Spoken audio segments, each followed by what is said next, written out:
Previously, it's with sylabdul, which no one asked for this movie. I don't think it's going to do well. The early reactions are quite horrible. A lot of dislikes on YouTube. It's not looking good for the Gunverse right now. Sorry to all the bots out there. Their one mission was to make Supergirl different from Superman, to make it very clear she's different. And it seems like just lip service in this trailer, where again you had the imagery that a lot of people was like, oh, this is James Gunn imagery, and it's not really making it, just like you're saying, oh, it's just a female Superman. I'm not gonna lie, I think we did a reaction for the release of the Superman trailer together, and like I was excited, but it was missing something, but it was still enough. Here, what I like about it is, for one, the Supergirl we've always known is Melissa Benoist, and we've known her for a couple years now, and that version of Supergirl was done so well that I'm actually excited to see a different version of this Supergirl, because it's for decades now, whenever we thought about Supergirl, we thought about the way that Melissa Benoist played her, which was, the sweetheart that, wants to save the world. This ain't that, and I'm excited with that, because the same approach that, Gunn took with Superman, us having Henry Cavill and the greatness that he did as Superman, he went a different route. He kind of like changed how that Superman was going to be in David Cornsweet.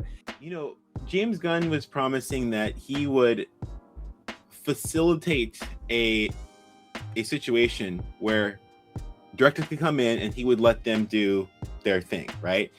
So I was genuinely happy about that. I mean, do I personally want him to be the steward of that? I mean, because any producer, any CEO or president of a company, whatever it might be, can claim to do that and do that to some extent, but they still have some input, right, on the universe. So did I want James Gunn to be that person specifically? Well, no, I didn't. However, if he was even going to attempt to allow other directors to bring their own voice to these movies, and I would have been like, okay, that's definitely a positive thing. But I actually feel like so far what we've seen, because like what we've seen so far is just projects from him. Yeah, so the Gunverse. Yeah, it's just all projects from him, and then now we're getting a project that isn't from him, and I don't think that my optimism was rewarded. It's Coffee Talk with sylabdul. Give us a thumbs up and subscribe now. Wake up in the morning, eyes crusty, heavy yawning. My phone keep going off, so I shut off the alarm and then head into the kitchen to get the coffee brewing. French roast with French vanilla, my own French revolution. Next movement is to tune into Coffee Talk with Sil. My girl starts a yap if I tell her she needs to chill. I hear enough of the yapping from all of these goofy shills. Plus I'm trying to be informed of whatever's the latest deal. For real.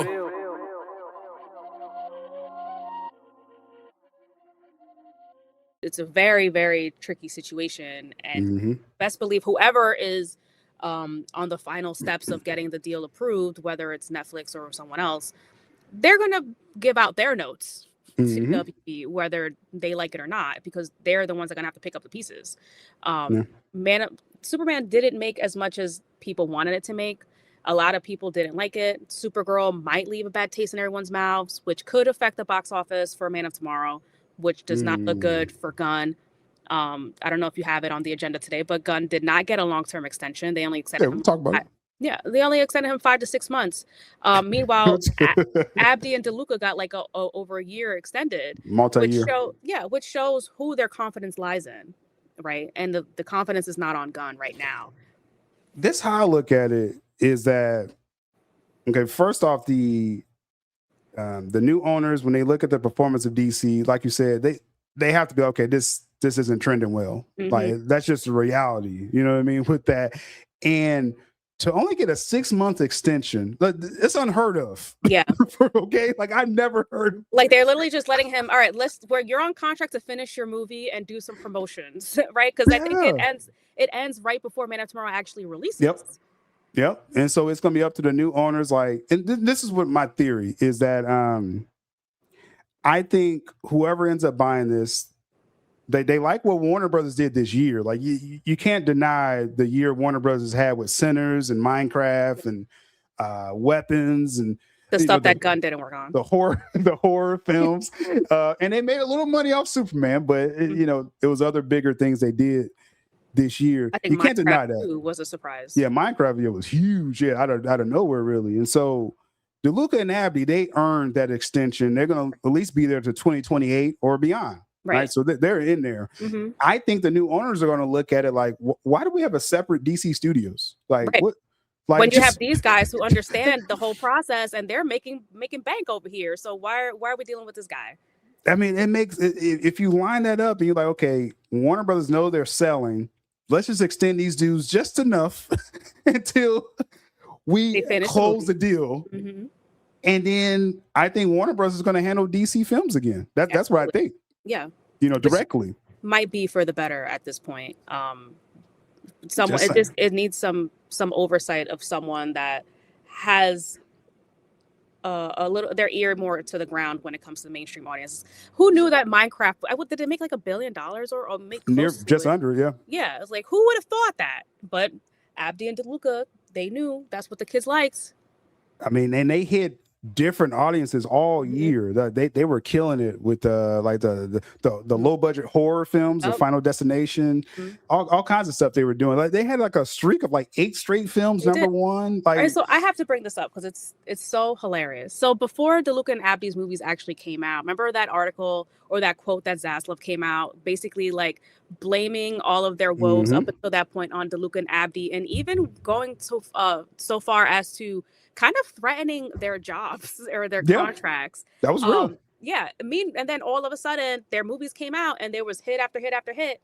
But then his boy James Gunn Superman was just like propaganda machine, just trying to prop it up, like, oh, it was such a success, blah blah. That's all we kept hearing. But then the box office numbers, the numbers are the numbers. Like you mentioned Minecraft, again over 900 million.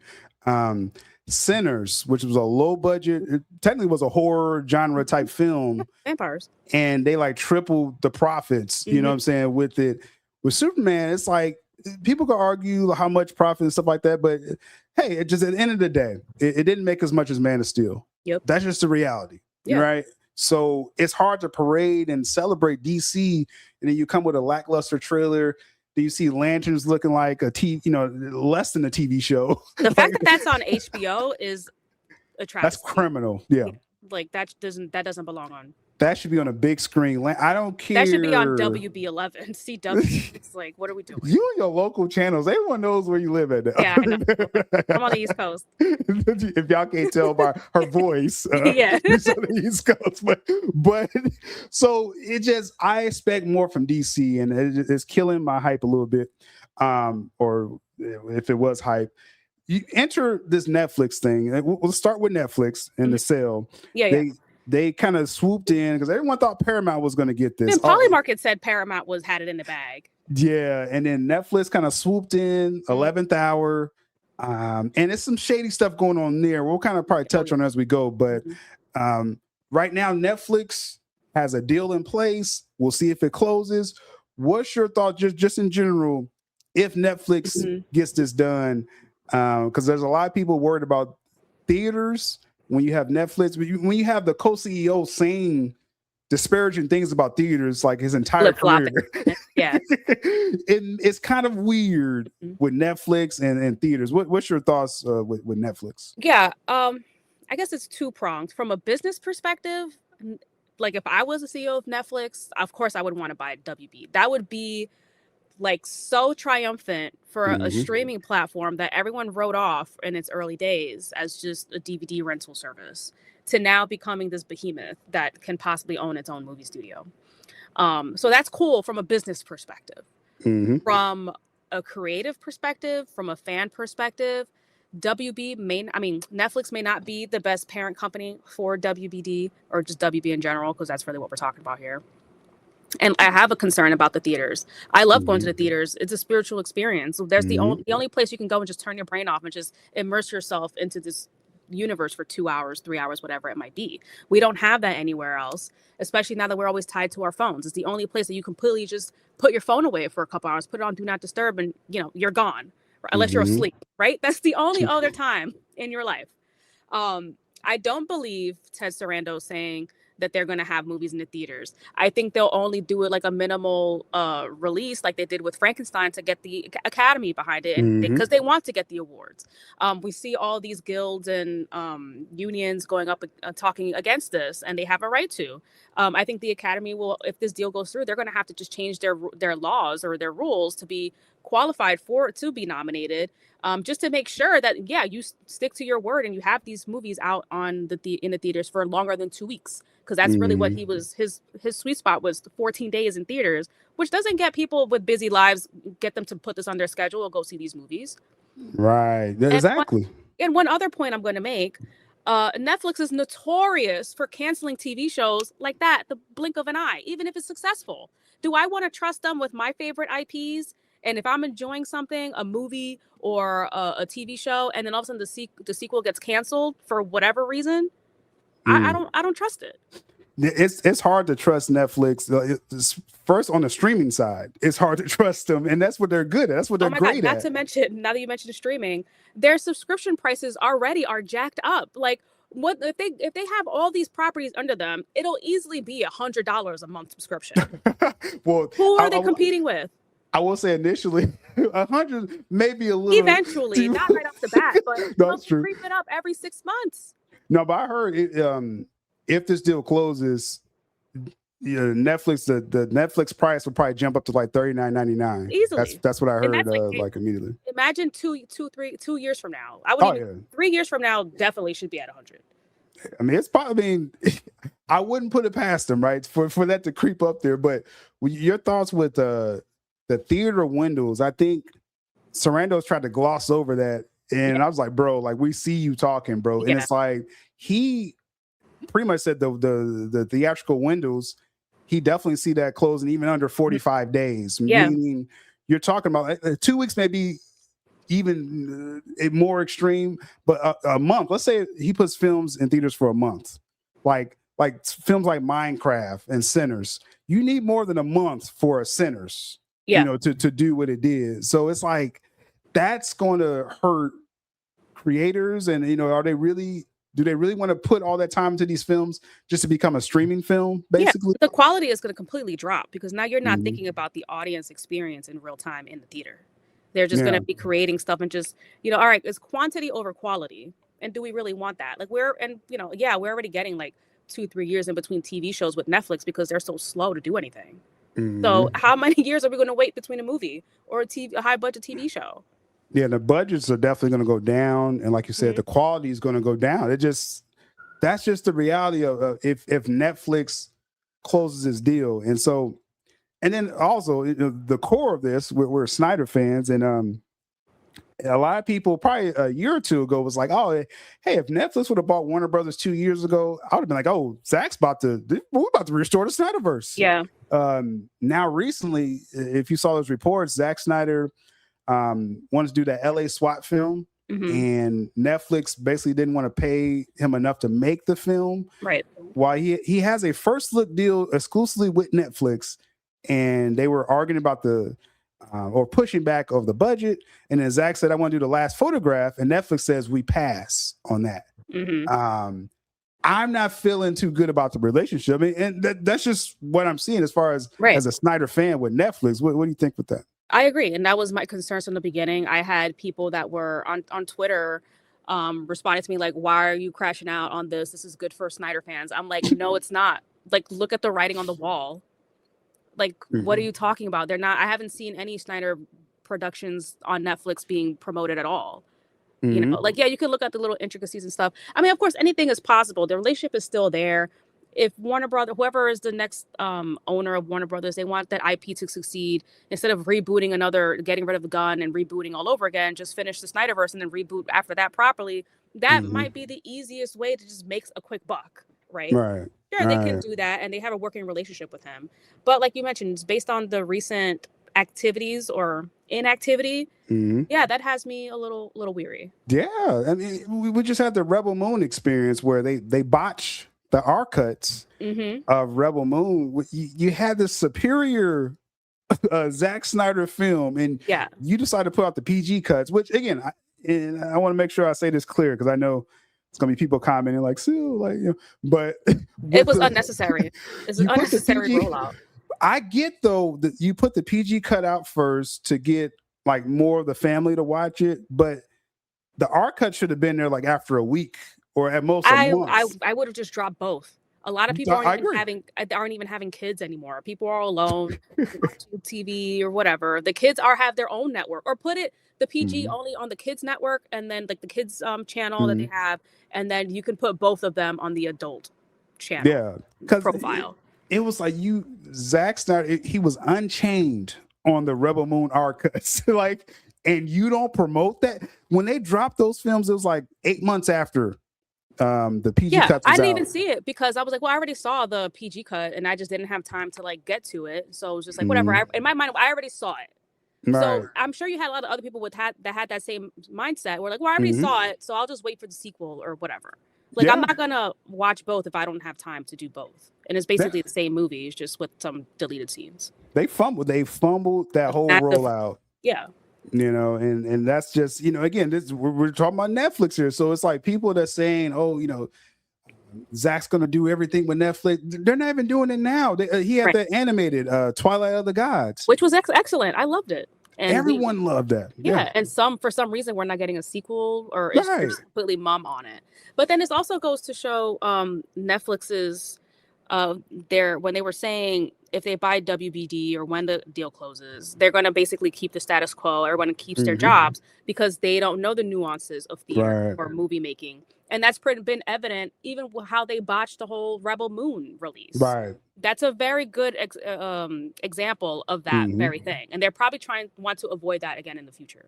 Yeah. Yeah. And so that's why I'm kind of murky with the Netflix thing, where I'm like, I wasn't cheering. I made that very clear. Like I'm not. This is not a time to celebrate at all. When they announced the deal, it was like late at night, and I'm just like, bummer. Like this ain't. It's not 2022, 2023.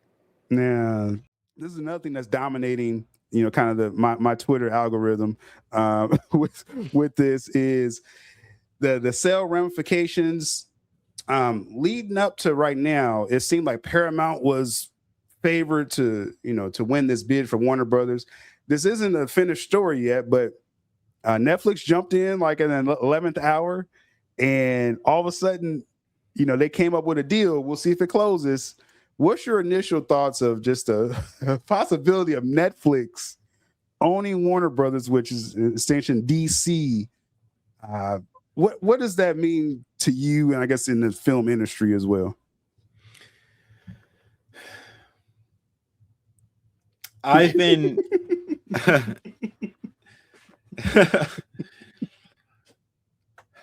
I don't even know where to begin, man. It's funny how underprepared I was for this podcast. Like I didn't even think I didn't know what I was gonna be talking about. I just heard Bill wants to have me on, so I wasn't even prepared for this. But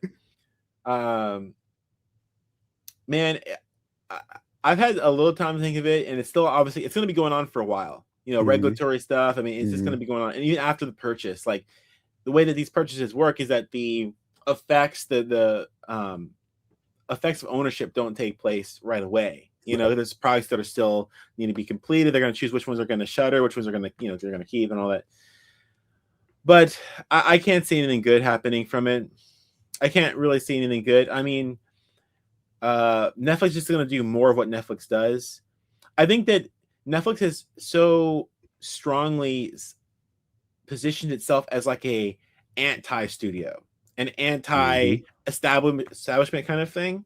So whenever people are frustrated with the way that Hollywood is and the way that the studio system is, then they a lot of times are supportive or relieved that Netflix is kind of taking that niche, like to make up for what Hollywood, I guess, lacks in that area. But I think that Netflix needs that dynamic. They can't be Hollywood. I think that they need to kind of be an alternative, not to be Warner Brothers. And that's where the problem is. I think that, I just don't think it works. I mean, Netflix has always been like a disruptor, right? Like people, when Netflix first started, most of us was getting DVDs mailed to us, right? Like that was how it started. And it was, like you said, it was kind of like the anti of Hollywood. It put a Blockbuster out of business. What was that? Redbox, all that. Which is fine because they just did a better job, right? Or they provided a need. It wasn't buying out the competition. It was like very just convenient. And then they started doing the streaming, right? And you're like, okay, I don't got to rent movies anymore. Just, it's on Netflix, right? So great business model from the beginning. And then, like you said, over the years, as they took over streaming, they even was talking down on theaters, like, we don't want no theaters, like Ted Sarandos, man, is he has some of the worst absolutely quotes. ghoulish. I mean, and the thing is that I want to talk to all the Snyder fans out there, because you're entering a situation where it's a catch-22, and yes, it's like some good things have happened. Many good things have happened with Netflix. But like, you realize that when you're promoting this buyout, you're accepting all of it. And it's like, are you gonna defend some of the stuff that, because it's funny, because in a lot of ways, Zack Snyder has been a very strong advocate of the theatrical experience, what makes movies, right? And Ted is just there for content. So yeah, he's willing to have Zack Snyder on, and Zack Snyder will do his thing. He'll always do what he believes is true, even within Netflix, right? But to say that Netflix should buy all of Warner Brothers for that to happen, and then to hear the stuff that it's so anti-Snyder, right? The stuff that he actually said, right? And the things that he would like, imagine any director who doesn't have half the balls that Zack Snyder has being put into a Netflix scenario. Is not going to go well for them. Or I say it's not going to go well for the kind of industry that I would like to see, right? Well, just recently we had the Zach Kreger situation, the director of Weapons. And he was really, he was wanting to direct a film with Netflix, but he wanted more of a theater type of experience. And I understand that if you sign up for Netflix, you're not talking about 90 days in theaters, but he at least wanted, give me a couple weeks, like, in theaters. And Netflix pushed back on him. He's now going to produce something with him, but he's not going to direct with them. So it's like you said, these directors, what Zach did signing up with Netflix, if we're just going to be real, with this, right? This is after Warner Brothers kind of crapped on Zack Snyder twice with, 2017, it right? wasn't Pushing him out. He didn't have another option, right? And then after the Snyder Cut comes out, Warner Bros. Pushed Zach out again, right? And that's the whole suck at Warner Brothers era when Zach was on the Colbert Show saying that. So Zach signed with Netflix, like you said, because just in a sense, Hollywood wasn't messing with Zach at that point, and Netflix was that alternative, right? And so we support Zach's work, obviously wherever he's at. But to your point, Zach wants theaters, and just quite honestly, Netflix is not theaters. That's not their business model at all. And so I think also too, the degree of naivety. I mean, just to believe that Netflix will change their ways once they get power. What is deeply naive. It's especially when there's no incentive. Like there's no, like, they don't have to. James Gunn lies every day, right? But he still has to, like, he still has to provide, his shareholders value. He has to, the box office is what it is. Netflix doesn't have to. They're a lot. they're not as transparent with a lot of those kinds of things. They kind of make their own rules. They can say literally anything they want to, and they don't have to do it. They can say, "Oh yeah, we'll continue this series or this movie," and they don't. They could cancel a show that seems like it's doing really well, and they can keep something that's not very we've very seen good this happen going on forever. Exactly. It's just so with the let's zoom in on the Zack Snyder and Netflix part of this, because again, that's really the core of this conversation. Is that, do you believe, like, okay, if this deal closes, right, we all assuming if it closes, do you think Netflix would allow Zack Snyder to do any DC? Yeah.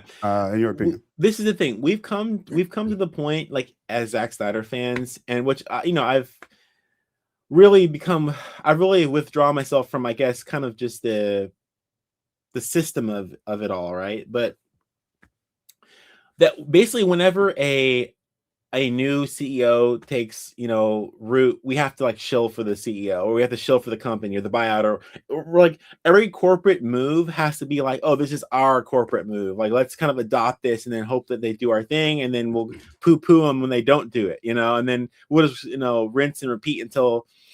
And the thing is that I think that whatever is best for the industry as a whole is best for Zack Snyder, right? I don't think that like it's the other way around. I don't think Zack Snyder is going to get to make, Justice League 2 and 3 essentially for Netflix, and that's going to fix cinema, In fact, I've said this in the past, but I think that what's really going to help, quote unquote, fix cinema, if anything, if it can really be fixed, that's a whole different conversation. But is to see someone be a spiritual successor to Zack Snyder, to show that another Zack Snyder can arise from this industry, right? And he can kind of do the same things that Zack Snyder would do because it seems right to him, right? And not because it's like a market demand thing, like to have the same ethos that Zack Snyder has. And I think that a industry that Netflix owns just this much more of a part in that pie, I don't think it's going to become easier for that to take place. Or it'll be an indie person. Like, I think that's the only, because like, let's say Netflix again, gets Warner Brothers, that's going to change how that's going to affect theater owners. That's going to affect how the budgets for films across the board, because if Netflix has this power, and the year Warner Brothers just had, in a sense, they were the number one studio of this year, 2025. You have films like Sinners, Minecraft. We talk about Weapons, the low budget horror films, Final Destination, things like that. Warner Brothers, in a sense, can kind of set the trend going forward, and Netflix will be empowered of that. So, just to your point there, that may not change the industry for good. So that's why I say, like, an indie person.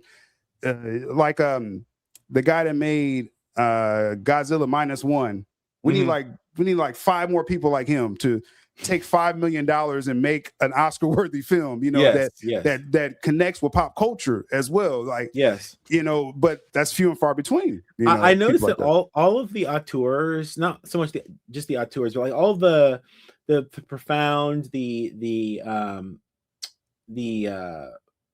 visionary kind of pop culture adjacent stuff is not happening with superheroes. It's happening in like the horror adjacent kind of era. Like even Godzilla -1 is as good as it is because of the fact that it's kind of horror adjacent. That's why we talk about Zach Cregger. He's a hot name now because of horror. He's doing the new Resident Evil film, which I think is impression.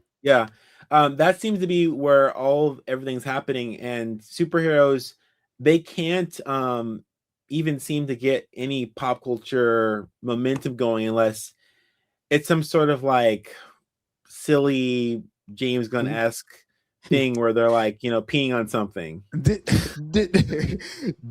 Was Marvel kind of like the blessing and curse for the superhero genre, right? Maybe that's the problem. I don't think it was a blessing. No? I mean, well, because The Dark Knight did for amazing. their pockets. Okay, Huh? okay, fair. I was saying for their pockets, it was a blessing, but yeah, I see what you're saying. Dark Knight was its Right. own thing. Yeah. Yeah. Well, I think there was a period of time where I think superhero movies were good and they were not popular. Right. Like I would say Blade is a great example Blade, of the man, what's the Guy Fawkes, my brain is killing me. The Mask, DC. that. The V for Vendetta. Yeah. That was huge. I mean, yeah, V for Vendetta. That was a huge cultural impact. Yeah, but it wasn't a big box office. It wasn't, exactly. So there was a period of time where there were a lot of great superhero movies, and it's funny because like the X-Men movies, right? They always just broke even, and they did a thing where they kept themselves going for such a long time, and they were not like, it's almost as if they weren't in it for the money, because they were barely ever making that much money, and they kept. But then once Marvel created the situation where it's like, a movie has to be this way and it has to make this much, then it became impossible for anything to just kind of. So it was only a curse then, if in that context for Marvel, because you still have the the Raimi Spider-Man run. Yeah. You had these moments, because all this is post X-Men. There were some hokey kind of crappy movies. There's plenty of those, right? But I don't know. They definitely propelled it. Because this is what I'm thinking, right? So if a franchise like MCU made people very fervent about superheroes, and they were willing to watch superhero movies, like for instance, if it allowed directors to do more creative, more off the wall, risky things, and because it was a superhero, people would go watch it and it would succeed on that merit alone, then that would be a good thing, right? But that's not what it was. That's not what it was. It actually restricted what people would. Oh, and like that, we talked about that too. The whole Edgar Wright situation, where he was coming in when Marvel was just heating up to do Ant-Man, and basically Feige was like, "We're making these films almost like TV, in a sense where this is the next episode, and you got to watch it." And again, that formula may sound good, and people were bought in for like 20 films in a row for Marvel. Yes. Where they was like, we got to watch this next one. And Captain Marvel's the best example. After Infinity War, you got the greatest setup in history of films where it's saying, hey, after Avengers, go watch Captain Marvel for what happens next. And it does over $1 billion. But no one talks about that movie, or if they do, it's negative. Yeah, exactly. That's what I'm saying. Yeah. And yet, exactly. So it's like, if Captain Marvel could be this like avant-garde movie, right, that people would never have watched, but they watch it because it was a part of this bigger thing, then go for it. That's a great thing, but that's not what happened. Yeah, so like I said, Marvel in hindsight, they probably milked it too much, where it was a curse for superhero films. I wouldn't say they had anything really to do with it per se. I mean, Marvel's the face of super, you know what I mean? Like, just for that era. Well, yeah, but what you're saying is like they milked it. And I was how they churned out those films. That's what I mean. I'm not sure. Because like what they did is, I don't think what they were doing per se would have had like there's second order effects. And I think like, okay, if MCU is thriving, people are like, man, I love superheroes. So this is the golden age of superhero movies, and they were just ravenous for superhero content, right? And so they were watching superhero content from anyone, and all these movies were being elevated because of that. That would be a good thing. I don't think Disney per se intentionally had a negative effect on that. I mean, I think there was some narrative stuff going on with like the narrative they were trying to set and whatnot that had some effect, but I think that a lot of it wasn't so much an intentional situation. I think that they created a situation where just only their movies could succeed. They just caught lightning in a bottle right there. No one would watch The Dark Knight and praise it the way it was praised when it came out. If that movie came out now, there are more Nolan detractors on like social media. And even I was talking to a friend recently who said he didn't care for the Nolan Batman movies. Actually, yeah, my sister's fiance which that's going to be a problem. That's terrible taste in films right there. But he's like, the Dark Knight was okay because I like Heath Ledger, but I didn't like the first or third one, so I really didn't care. And I also don't really care for his Batman either, man. And I was like, and he has a lot of he likes a lot of comic book entertainment, and he watches things that are popular and well liked, and he's like very into nostalgia and stuff like that. So he's like your classic comic book fan guy, and he said he didn't like it. And I think honestly that's a much more common take than I think, because I think a lot of people who say they like the Nolan movies liked it because you had to been there, but they wouldn't choose to watch the Dark Knight movie about a superhero if it wasn't a perfect situation for them to like it and be told that it was a good thing. Do you think it's like more of a generational thing? Because like we lived, I think most of us are old enough to remember Batman and Robin, and then Nolan was kind of like the correction of how far they pushed Schumacher to do the campy, all the toys and stuff like that. And then if you kind of live through that, and then you get Batman Begins, you're like, this is the greatest Batman film ever, because I've seen how far this could go bad. Yeah. In a sense, though, like now I actually kind of like Batman and Robin for what it was, but that's it's a whole nother story there. But so, and I'm thinking like maybe it's a younger generation thing where they're like, they didn't have to live through the darkness like we did. They didn't see the bottom. They didn't, you know what I'm saying? Like they weren't born in darkness like we were, like Bane. And so it's like, maybe that's what it is. Cause you raise a interesting point where if Dark Knight was released today, what would the climate be for that type of film? Because that wasn't just a superhero film. Like that was just a good film. Right. Opinion. I mean, people would say, and there were some people even back then who, because it came out right next to Avengers, right, who were not criticizing it, but they were kind of like, let's just say that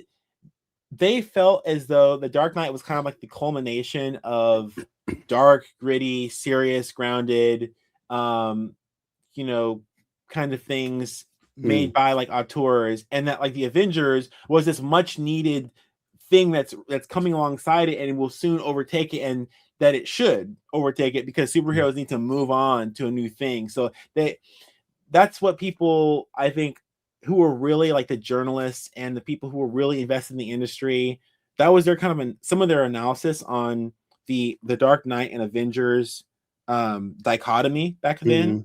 And I think that we're definitely seeing now. I think if the Dark Knight came out now, people would say that it's self-serious, it's joyless, it doesn't embrace its comic bookiness, it's pretentious, it's overlong, it's slow, humorless, right? Like everything they said about BVS, right?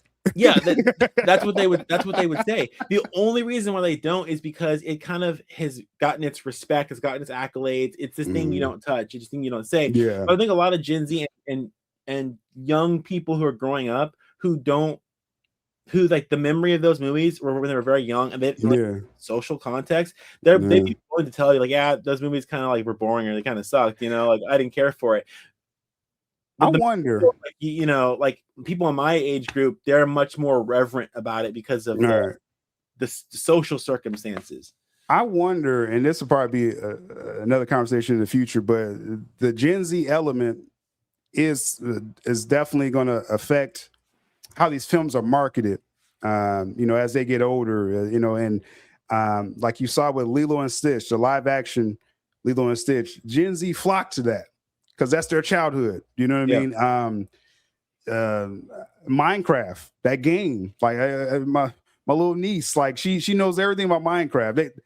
They love, things like that. So I just wonder how that's going to affect, and that's a rhetorical question right now. We'll kind of see and gauge, how that's done. But to wrap up the Netflix thing, as we kind of close this out, just again, for the Snyder part of it, if this deal closes with Netflix, I just feel if Zach gets a chance to do DC again, we're probably talking small screen with Netflix. And I just wonder. Yeah, he's going to. Zach is very handy. He's very adept in the industry and making friends and connections and capitalizing on certain moments. And he knows the studio system because the studio system is hostile. So he knows how to navigate hostile waters. Yeah. And he knows how to navigate like the changes of administration and all this sort of stuff. So he's shown he can make it happen. I'm not worried about whether it will eventually happen. And what the concern I have is that, I guess the industry around it really, I think that he's going to make the movie to the best of his ability and whatever he's given. I think creating a situation where the industry is as primed and good for him to make the best movie is good. And I don't think like a industry where Netflix owns Warner Brothers is going to, like, some people think of this as like a zero-sum game where it's like, oh, either Netflix buys it or he'll never make it, right? Yeah, I don't believe that. Yeah. No, it's like I just don't. Yeah, I don't think that's the case. Yeah, I mean, and again, when we talk about live through situations, we've been through this with Zack Snyder before, where when he gets active on social media, he's posting DC every few days now. Something has to be happening, or he is, like I said, building those relationships.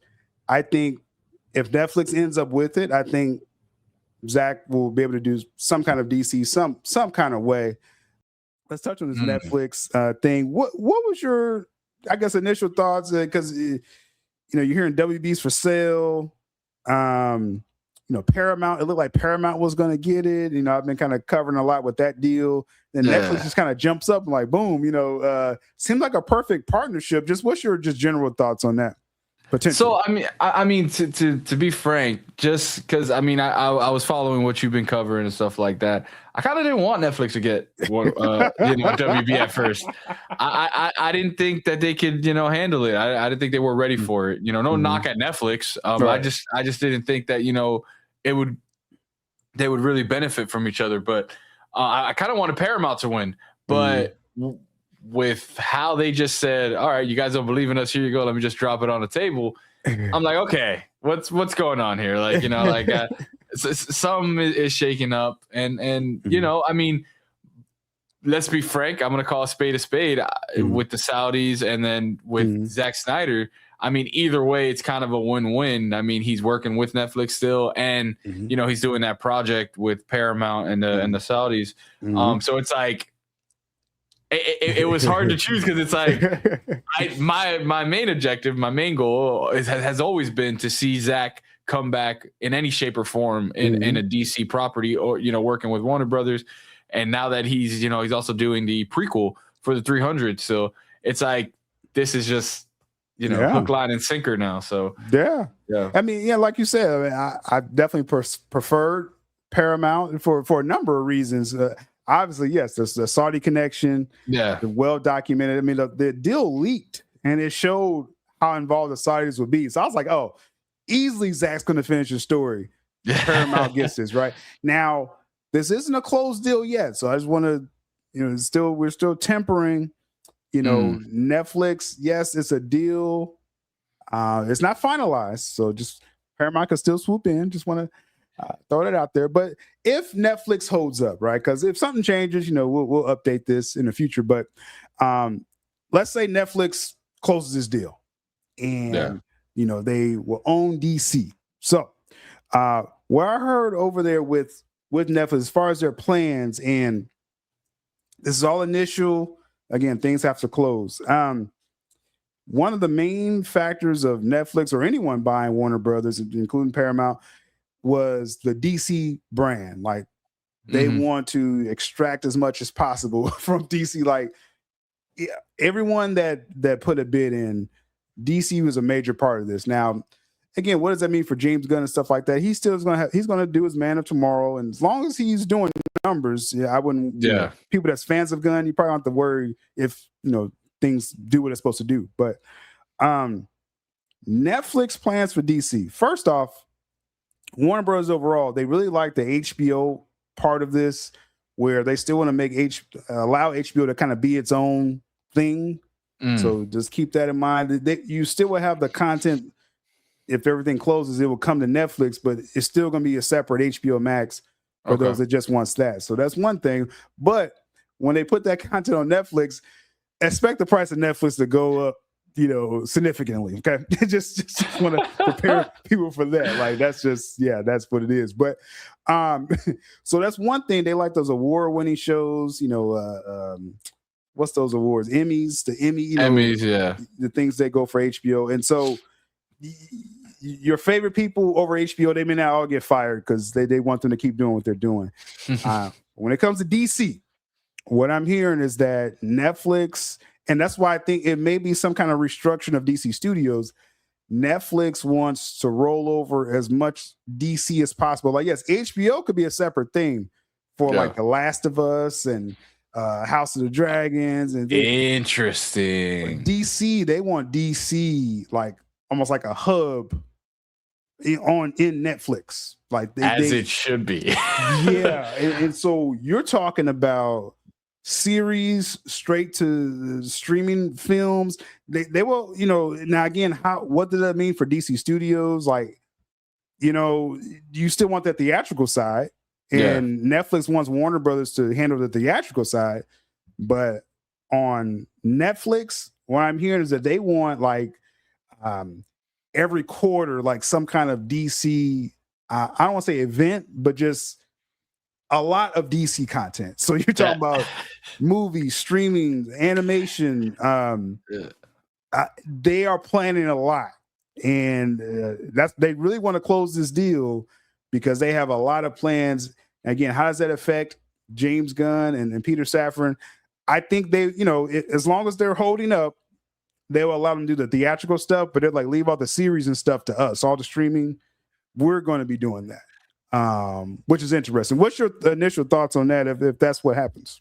I mean, let's sign me up like that. Like I mean, and Netflix was one of the major keys. Everyone who knows me, that I'm such a big fan of Young Justice. They were such a major thing of bringing back Young Justice and on those next two seasons, because they just put the series on there and everybody was watching them, and Warner Brothers brought him back. So it was like, not to say that that's something that could happen, but I mean, animation in general. Oh man. Yeah, that could happen. I mean, you're talking about they would own DC. They're going to do as much DC as possible. And not like a quantity over quality thing, but just that they want to like a DC. I'm trying to think of a different word than an event, but they just want to highlight DC as much new stuff. Almost kind of like how DC Universe was, where you had that one website, almost just it had like even old movies, new movies. You can see comics in there and all that stuff.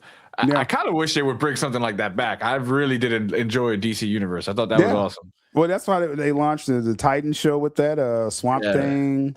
They kind of did like a simul thing. Yeah, they did a simulcast thing with Stargirl because that was on was that CW at the same time? It was or Max. HBO. It was on HBO Max. Yeah. HBO Max. Yeah, that was interesting. The last season of Stargirl was on CW, right? But it started with Max. It started off with Max. Yeah, so it's a lot of potential, and just as soon as they announced Netflix, had a chance to get this, I was like, I don't know if people, as far as just DC fans in general, I don't know if they realize like how much this could be huge for just DC in general.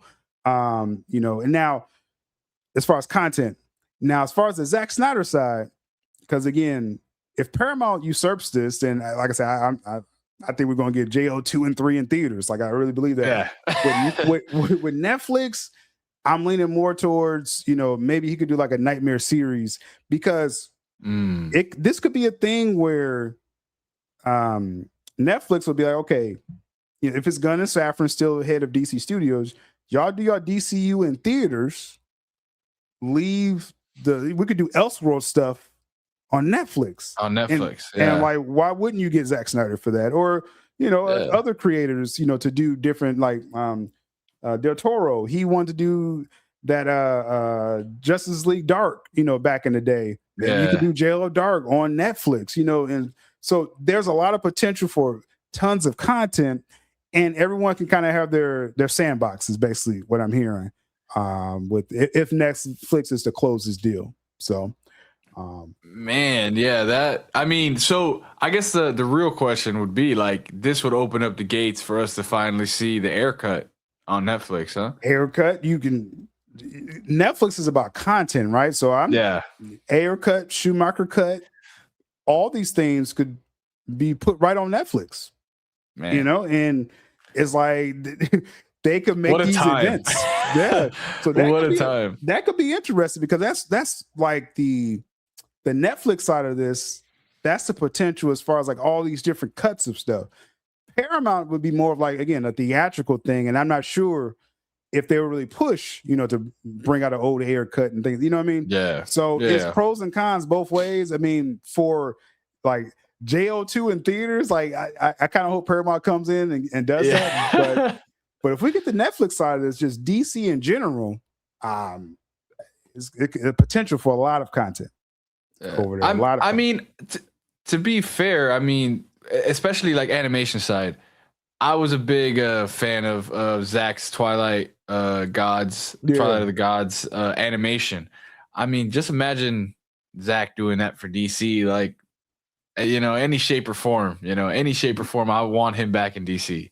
So that would be dope. It's potential. It's potential there. And, just saying what I'm hearing with that, because again, Netflix, it wasn't my first choice, but if it's going to become a reality, that would be interesting. Again, just overall for DC. You can just think of the animated stuff they can do, new series. And again, it don't have to be connected to what the DCU's doing. You could just, again, just have your playground, your sandbox of DC. And because they literally, they want all that stuff on Netflix.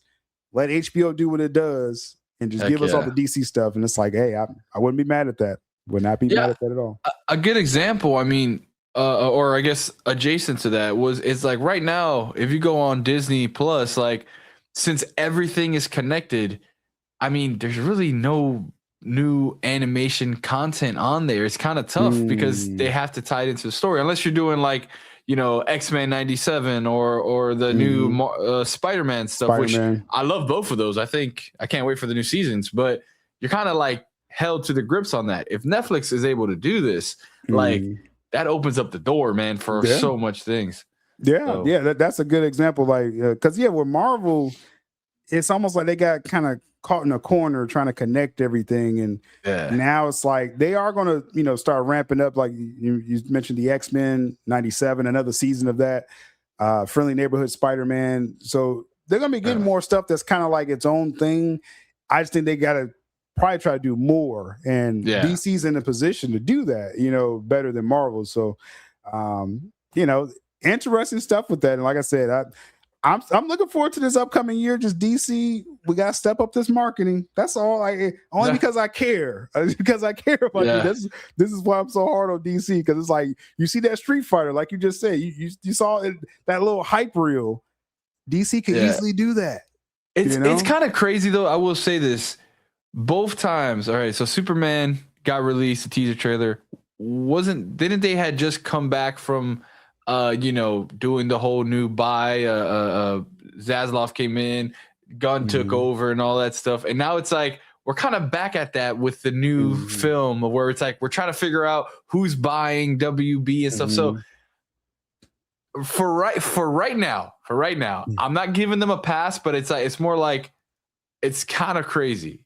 I hope, like I said, if it's Netflix or Paramount, their advertisement team, because that's another thing with Paramount, Tulsa King, Mayor of Kingstown, like, they have great shows on there, and movies connected with them. I think Nickelodeon's also connected with them. So it's like they have the platform as well. It's just a matter of, we need to add that to Warner Brothers now. So hopefully when all this gets settled, that we also see that change as well.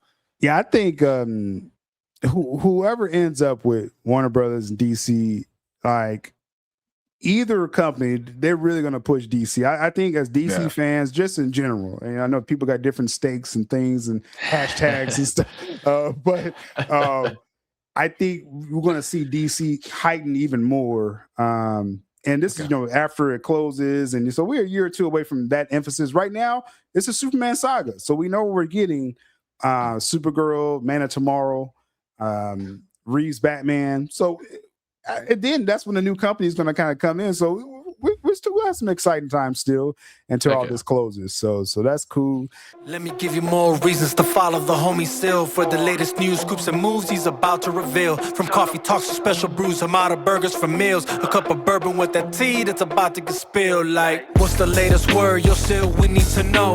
Tell us what you heard. Yo, Sil, we need to know. The ins and outs, who's walking out, buying in. We need to know your thoughts on what's new, what you do to stream a hell of a show. Let's go. Take out your pen and paper, sit down and take notes. Sil is the realest among imposters, scavenging cutthroats. So, what's the latest word? Yo, Sil, we need to know. Tell us what you heard. Yo, Sil, we need to know. The ins and outs, who's walking out, buying in. We need to know your thoughts on what's new, what you do to stream a hell of a show. Let's go. One hell of a show. Let's go. Between DC and Marvel, they both have a startle. Disney's moving finicky, let's not mention Star Wars. All these movie execs be drunk off that power, disconnected from the fans in the ivory towers. What's the latest word? Yo, Sil, we need to know. Tell us what you heard. Yo, Sil, we need to know. The ins and outs, who's walking out, buying in. We need to know your thoughts on what's new, what you do to stream a hell of a show. Let's go. When they keep making the same mistake, that's what you call insanity. They can't even acknowledge their self-inflicted calamity. What's the latest word? Yo, Sil, we need to know. Tell us what you heard. Yo, Sil, we need to know. The ins and outs, who's walking out, buying in. We need to know your thoughts on what's new, what you do to stream a hell of a show. Let's go. One hell of a show, let's go. Scoop Senator, Coffee Talks, also covering analytics, making his own reviews, cause it's always been the critics. They clout chasers, money driven, repeating the latest gimmick. Come over to Sil Nation where true vision is given. Listen, what's the latest word? Yo, Sil, we need to know. Tell us what you heard. Yo, Sil, we need to know. The ins and outs, who's walking out, buying in. We need to know your thoughts on what's new, what you do to stream a hell of a show. Let's go. Let's not forget Mikey's son, always special to the crew. From day one when him and Sil got together for special brew. What's the latest word? Yo, Sil, we need to know. Tell us what you heard. Yo, Sil, we need to know. The ins and outs, who's walking out, buying in. We need to know your thoughts on what's new, what you do to stream a hell of a show. Let's go. One hell of a show, let's go. I guess I finish on this note. When the niggas go flip mode, they turn gremlins, I'm gizmo. Come from my people, my kinfolk. For them I ride for and kill for. With this pistol I'm skillful. Shit can really escalate till it all goes abysmal. What's the latest word? Yo, Sil, we need to know. Tell us what you heard. Yo, Sil, we need to know. The ins and outs, who's walking out, buying in. We need to know your thoughts on what's new, what you do to stream a hell of a show. I'm a watchman, forever vigilant, steady watching and listening, disciplined, militant, killing these dudes that started visiting. What's the latest word? Yo, Sil, we need to know. Tell us what you heard. Yo, Sil, we need to know. The ins and outs, who's walking out, buying in. We need to know your thoughts on what's new, what you do to stream a hell of a show. Let's go. One hell of a show. Let's go.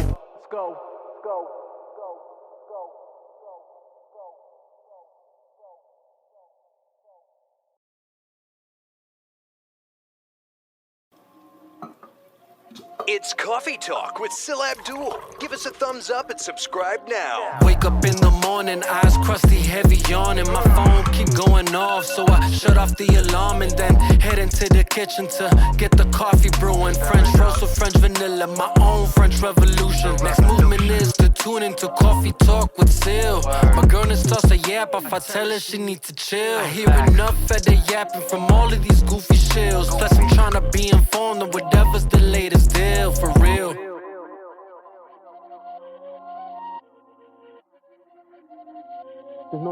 There's no need to regulate. Free speech is always the better way. The truth will never discriminate. Free thinking has been to solve a better place. Better place where we can all conversate. I mean converse, don't make this shit worse. Just try to appreciate after this verse. So take us to church, let knowledge disperse. Ideas then culminate, turn into action. Speak words with reason and passion. Honestly spoken, no need for retraction. Keep on demanding your full satisfaction. We made it happen, though we collapsed and broken in fractions. All of these factions overreact and broken in fractions. If I played a part, then I'm sorry, Miss Jackson.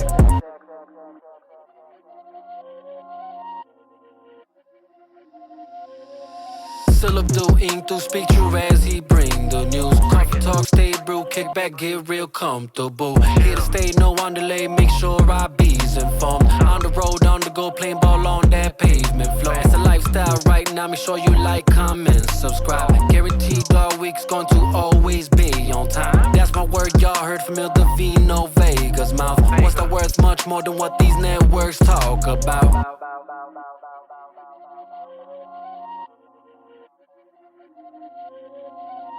I am a FIFA caffeine, coffee gotta have some cream. Fetch a hazel beef for me, while I listen to these kings. Silla Mikey be the team, subscribe to Sylabdul Inc. Wiki City magazine. Tell me what's behind the scenes, the other side of the ravine. Is it obscene or is it obscure? I am not sure, but the rich is the rich off the poor. That ain't no doubt to my core. We just keep asking for more, they keep supplying, demand at the store. As long as it makes it to shore, I know for sure, they'll just keep on making more. Well, almost treasure that piece, now have been transformed into corporate Hollywood's whore.